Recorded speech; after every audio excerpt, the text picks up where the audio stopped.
Hi, I'm Chris Reddick with Chris Reddick Financial Planning. I'm here to help you make the most of your opportunities with your TSP. The TSP, or the Thrift Savings Plan, is the federal government's 401k type plan that is typically found in the private sector. One of the most significant decisions for TSP owners is whether to leave the money in the plan or transfer it to an IRA or individual retirement account after they separate from service. What are some of the pros of a TSP rollovers into an IRA? One is complete control of investments. You have greater control of investments with an IRA. With the TSP are restricted to 5 funds and a combination of these funds. For some, this can be problematic if you're a novice at investing, and you could end up making your retirement worse off with all this greater choice. For more investment options, the TSP has limited low-cost investment options. You cannot trade individual stocks in the TSP or other mutual funds. In addition, the TSP currently doesn't have REITs or real estate, mutual funds, or investing in commercial properties, or commonly found in other types of portfolios, alternatives such as gold and perhaps even cryptocurrencies. So these are limited to a TSP. The portability of IRAs, they have greater portability. You can do a rollover from one custodian to another, typically using your existing investments. With the TSP, the funds are only offered in the plan. There's no other custodian has them. So if you do a rollover, all the funds would have to be sold and reinvested in the IRA.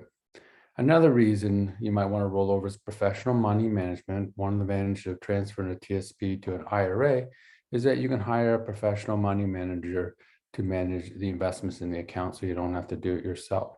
But keep in mind that this comes with a fee. Sometimes it can be upwards of 1% of the assets that the manager manages.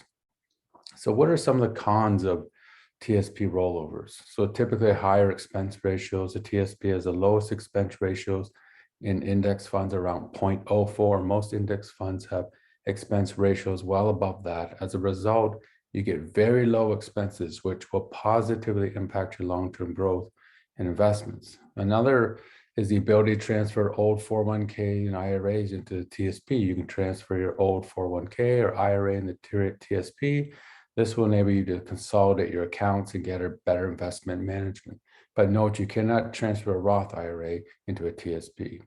So there's no administrative fees for leaving funds in after you leave government in the TSP. There's no fee if you leave the money in there. Some accounts charge fees.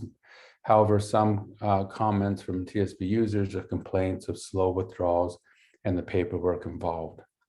So IRAs have less protection from creditors.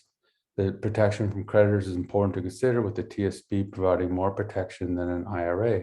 Also, with all 401k plans, these give more protections, which should be seriously considered. So if you continue to work for a federal government, you do not have to take RMD until age 72. Suppose you continue to work for the federal government, you would have to take the RMD if it's in the TSP while you're working. RMD is required minimum distribution that you need to take at age 72. So there's Roth versions of the TSP. You would not have to take RMD at 72 because it's after-tax money. So as mentioned, whether to roll over your TSP into IRA is a difficult choice. You should consult with a financial planner to make the right decision for your individual circumstances. If you would like to discuss TSP rollovers further, please click on the link below. We can schedule a 30-minute consultation. Have a great day.